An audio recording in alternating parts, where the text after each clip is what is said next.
Buenos días. Vamos a empezar el estudio del capítulo 5 de Mateo, la segunda parte. Quiero recordarles que Jesús tenía muy en claro su papel como maestro y con con una delicadeza, con un tino muy grande, él fue anticipando, dando las primeras enseñanzas de los efectos que produciría su sacrificio. Y uno de ellos, de estos efectos de su sacrificio, leemos en Romanos 7, los versículos de 1, prácticamente de 1 todo el capítulo, pero básicamente dio las partes que es la primera parte de Romanos 7, que Dios inspiró a Pablo para que compare la condición moral del hombre con el matrimonio, con un matrimonio en el cual el hombre viejo, el marido malo, es la carga de pecado que llevamos. Estamos unidos a este marido malo, que es la carga de maldad, esta que heredamos de Adán. Esta carga de maldad, el marido malo, estamos unidos por medio de la ley. Igual que en un matrimonio, un hombre y una mujer están unidos por la ley. Entonces, el versículo 4 del capítulo 7 de Romanos nos enseña que Jesús nos mató a la ley para que podamos unirnos a Él y llevar frutos para Dios. En otras palabras, esa obediencia, esa vida de una conducta correcta, solamente es posible para aquella persona que reconoce que la obra de Jesús, tal como señala Romanos 7, era morir a la ley. Nos mató a la ley en su cuerpo Jesús para que los creyentes, los que crean en esto, se unan a Él y den frutos para Dios. No existe la posibilidad de que una persona haga buenas obras aceptables a Dios sin Jesús. Bueno, entonces el primer paso para esta unión, para esta dependencia total de Jesús, es entender la función de la ley. Y en su primer discurso, en su primer sermón, Jesús justamente hizo una descripción de esto. La ley da conocimiento del pecado. Estos capítulos que estamos leyendo. Y entonces vamos a continuar con Mateo 5, desde el versículo 21. Dice así: oyeron que fue dicho a los antiguos, no matarás, y quien mate será culpable en el juicio.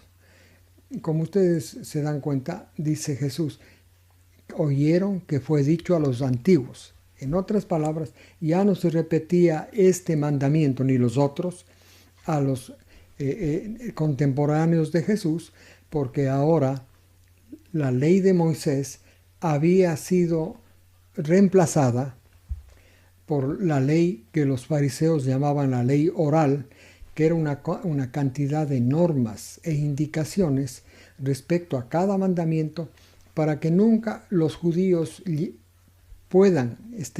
sea fácil romper un mandamiento. Entonces hicieron una cantidad de lo que ellos llaman defensas. Por ejemplo, para el sábado, ustedes saben, una de las defensas que ellos pusieron era no andar en la hierba, porque podía pisar una matita, por ejemplo, de trigo muy pequeña y sacar apartar los granos de trigo de la mata. En otras palabras, cosechar. Entonces, para que no haya el peligro de cosechar, porque no había cómo hacerse trabajo en el sábado, entonces los fariseos pusieron la norma que no hay que caminar en hierba en el día sábado. Para esto hicieron para todos los mandamientos, y eso es lo que se enseñaba. Por eso es que Jesús dice, fue dicho en antigüedad, enseñaban. En antigüedad enseñaban sobre los mandamientos tal cual escribió Moisés. Pero en los contemporáneos de Jesús ya no les enseñaban eso, sino, repito, estas adiciones, estas protecciones que ellos llamaban. Bueno, entonces, Por eso oyeron que fue dicho a los antiguos. El 22. Yo les digo a ustedes, todo el que provoque a su hermano sin razón será culpable en el juicio. Quien diga a su hermano cabeza hueca será sujeto al Sanedrín, y quien le diga estúpido será culpable de la ajena de fuego. Ustedes recuerden que la ajena de fuego era un basurero al sur de Jerusalén en el cual incesantemente se quemaba la basura. Este es el lugar donde Jesús dice que deberían ir aquellos que insulten a su hermano. Entonces el mandamiento ya no abarca solamente Jesús, el que dio la ley. Dice que el mandamiento no solamente abarca el no matar, sino también el insultar y el ofender. Esto hace que el mandamiento, que era relativamente fácil cumplir, no matar, llegar a ser imposible de cumplirlo, porque abarcaba también toda mala actitud, toda palabra mala, hiriente a su prójimo. Y por el 23 dice, por lo dicho, si traes un regalo al altar, una ofrenda al altar, y allí recuerdas que tu hermano tiene algo contra ti, deja allí tu ofrenda delante del altar, vete primero y reconcíliate con tu hermano. Entonces regresa y presenta tu ofrenda. El 25. También reconcíliate con tu adversario. Aquí el adversario es un acreedor. Reconcíliate pronto mientras estás con él en el camino. No sea que el adversario, tu acreedor, te entregue al juez, el juez al oficial y el oficial al guardia y te arrojen en la cárcel. En verdad te digo que no saldrás de allí hasta que pagues el último centavo. Bueno, aquí el mandamiento, el más fácil mandamiento de cumplirlo, no matar. ¿Quién de nosotros ha matado? Llega a ser imposible de cumplirlo porque, repito, abarca toda mala actitud, toda palabra grosera al prójimo. En otras palabras, llega a ser muy difícil guardar la ley. ¿Para qué? Para que Jesús los está haciendo fácil a los judíos y a nosotros también, para que no intentemos guardar la ley porque no vamos a poder. Ahora 27 al 30, Jesús toma otro punto mucho más imposible de cumplirlo. Dice, escucharon que fue dicho a los antiguos, no adulteren. Yo les digo a ustedes que todo el que mira a una mujer para desearla, ya adulteró con ella en el corazón. Así, bueno, entonces esto es, Jesús le pone pone la realidad de este mandamiento, que el adulterio se comete en la mente. Entonces, si antes muchas personas, la mayoría de Israel podía decir que no comete adulterio, con esta aclaración que Jesús hace de este mandamiento, no olvidemos que Jesús es el que dio esta ley. Y Él está dando el alcance real de cada mandamiento. Es importante tener presente. De tal forma que con el alcance real llega a ser absolutamente obvio que es imposible guardar el mandamiento. No creamos que ahora cambiaron las condiciones. No cambiaron, la ley sigue igual, sigue vigente exactamente como está ahí, como está escrita y aclarada. Nunca hubo un cambio. La iglesia puede decir que confesándose este pecado ya hay perdón. No, si ustedes leen, el perdón para adulterios no había. El adulterio se pagaba con la muerte. Y entonces el 29. Así que si tu ojo derecho te entrampa, arráncalo y tíralo de ti, porque te es ventajoso que se destruya uno de tus miembros y no que todo tu cuerpo sea arrojado en la gema. El 30. Y si tu mano derecha te entrampa, o sea, es asunto que llegue a ser causa de un adulterio mental,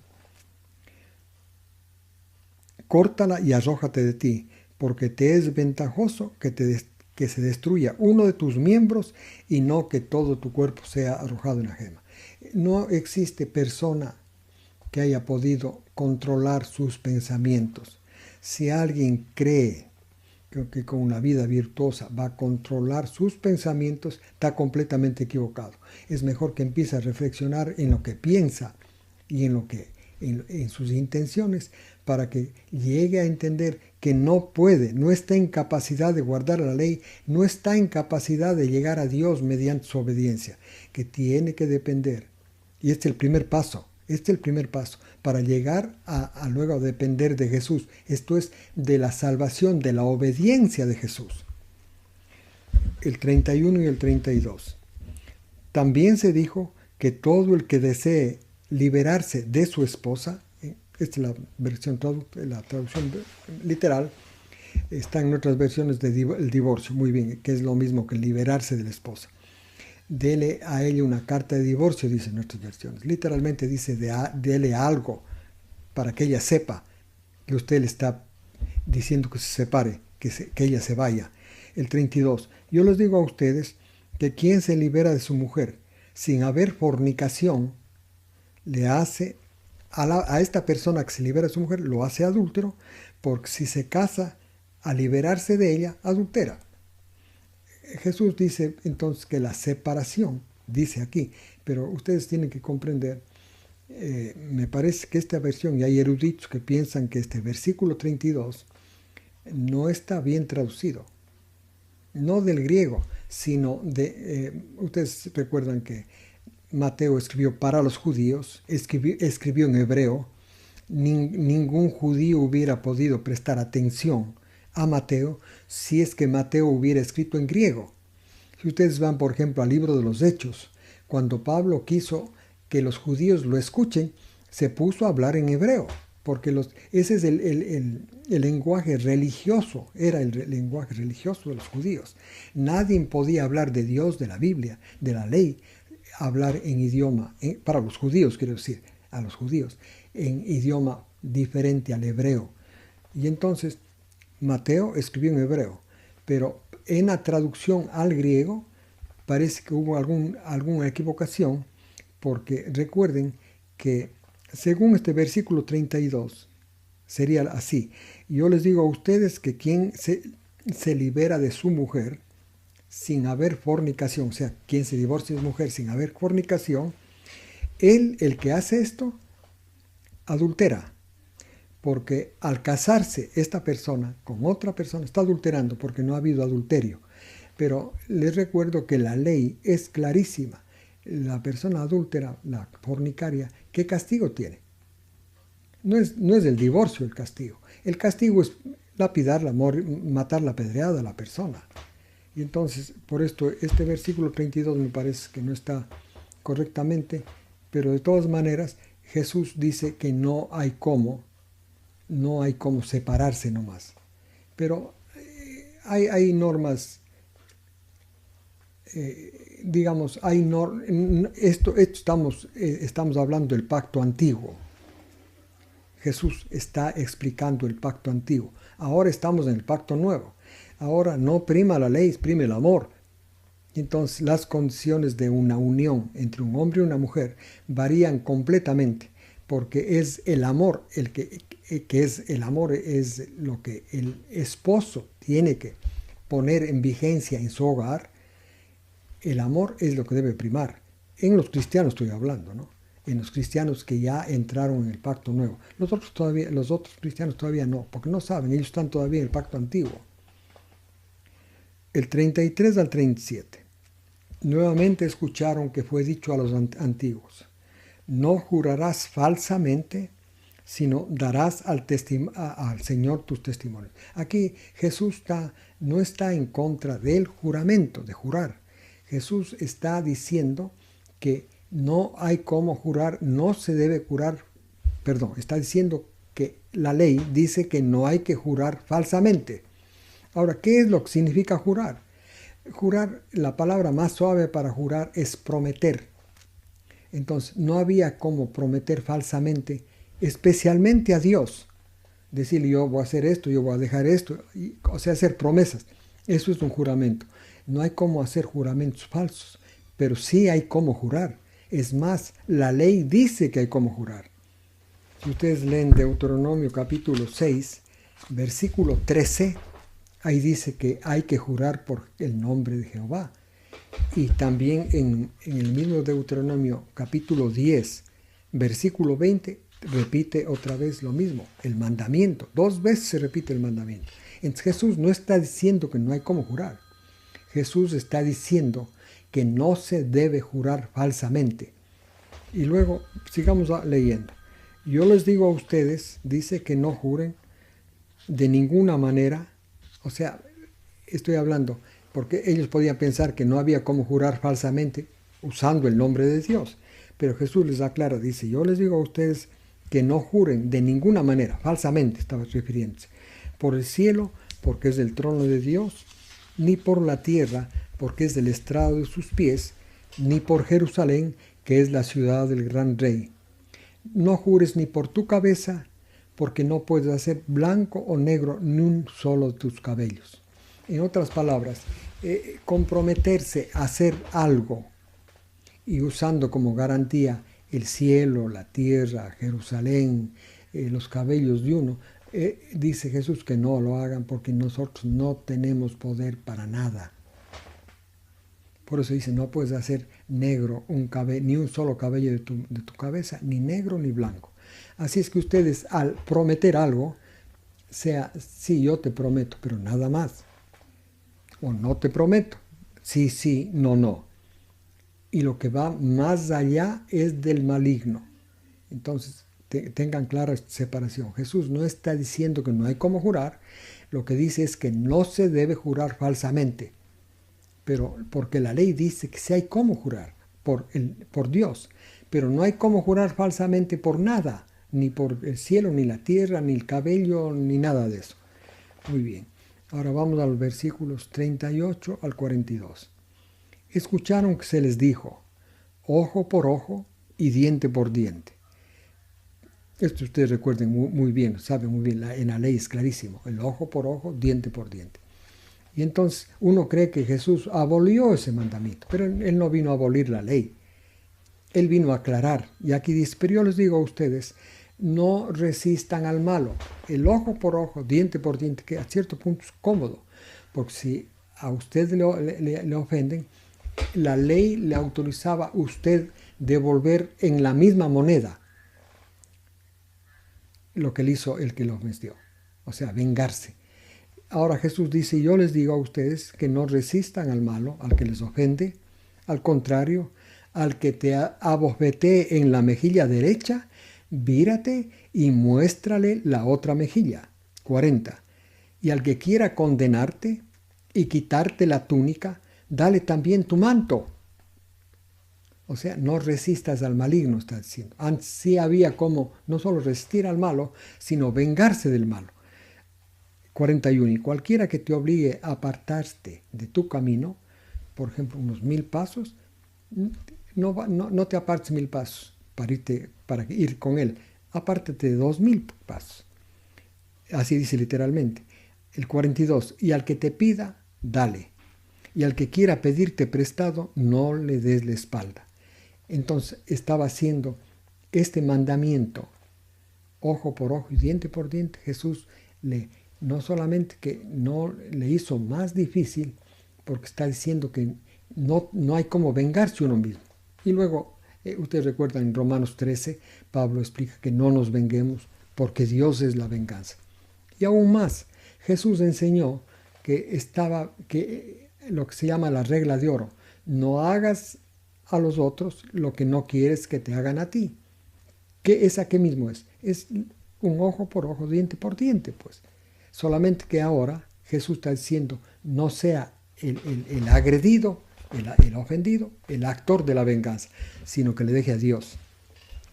De todas maneras, era más difícil, porque ¿quién puede sostenerse cuando alguien le está ofendiendo? O sea, está siendo imposible nada más el cumplimiento de la ley. Ahora, 43 al 48. Escuchaste que fue dicho, amarás a tu prójimo. Eso sí les enseñaban ahí a ellos. Escuchaste, ellos ya. Amarás a tu prójimo y odiarás a tu enemigo. Esta era la ley. Es la ley. Ama al prójimo y odia al enemigo. Jesús, ¿qué dice? Pero yo les digo a ustedes, amen a sus enemigos. Un imposible. Ningún ser humano puede hacer eso. Y pidan bendiciones sobre el que les maldice. es otra cosa imposible para el ser humano. Nuestro corazón, nuestra mente es rencorosa. Si alguien me odia, yo naturalmente, lo mínimo que hago es por lo menos repelerle. Pero amarle es imposible para el ser humano. 45. Si hacen esto, dice, llegarán a ser hijos del Padre de los cielos, que hace salir el sol sobre malos y buenos y hace llover sobre justos e injustos. Aquí Jesús está diciéndoles, si ustedes aman a sus enemigos, son como el Padre, han llegado a ser como Dios. O sea, el camino de la ley, amar a los enemigos, uno ya llega a ser como Dios, que hace salir el sol sobre buenos y malos y hace llover sobre justos e injustos. El 46. Porque si ustedes aman a los que les aman, ¿qué premio tendrán? ¿No hacen lo mismo los publicanos? 47. Y si saludan solo a sus hermanos, ¿qué hacen de superior? ¿Qué hacen de mejor ustedes? ¿No hacen lo mismo los publicanos? El 48. Por lo tanto, ustedes sean perfectos, como Dios el Padre que está en los cielos es perfecto. O sea, mediante la obediencia está planteándoles Jesús un imposible. Esto es el objetivo de la ley. Un imposible para el ser humano. Llegar a ser perfecto como Dios el Padre. Desgraciadamente se interpreta tan mal esta enseñanza de Jesús. Número 1, que aquellos que dicen guardar la ley nunca interiorizan estas enseñanzas para entender para vivir su fracaso de ser perfectos como Dios es perfecto. Nunca interiorizan. Pero si pudieran empezar reflexionando sobre esto de ser grosero con otras personas, o esto de adulterar con la mirada o con el tacto, si pudieran interiorizar, pudieran darse cuenta que el camino de la ley es un camino de fracaso. Y realmente esto es lo que Dios quiere. Yo quisiera que, les voy a decir algo muy, muy fuerte. ¿Ustedes creen que Dios nos dio la ley para que la guardemos, para que no pequemos? A pesar que Él dice varias veces. Pero en realidad Dios, según esta explicación que da Jesús, esta enseñanza que da Jesús en el capítulo 5 de Mateo, Dios nos enseñó simplemente para que fracasemos en el intento de guardar la ley. Fracasar al intentar guardar la ley es pecar. Porque Dios lo que quiere es que se unan a Jesús para que puedan participar de la vida de la misericordia, de la compasión, de la tolerancia, de la paciencia de Jesús. Porque este es el objetivo de la vida, amigos. No es ser virtuoso, es saber amar a la esposa, amar al esposo, amar a los hijos, ser misericordioso, compasivo. Pero esto es posible solamente si se sigue el camino de Jesús. O sea, si se llega uno a depender de la conducta de Él. Si yo quiero depender de mi obediencia, lo que voy a tener es simplemente un gran fracaso. Y aquí está explicado qué camino es el de la obediencia. Un camino imposible. El Señor lo que quería, Jesús lo que quería era salvarnos. Muchos entienden que su salvación consiste en guardar perfectamente la ley. Lean con detenimiento, con reflexión este capítulo y sepan que ese no es el camino. Por esto Pablo dice en Romanos 6:14, ya no estamos bajo la ley, estamos bajo la gracia. Que Dios los bendiga esta semana a ustedes y a sus familias. Y espero que nos acompañen la próxima semana para continuar estudiando el capítulo 6 de Mateo. Gracias.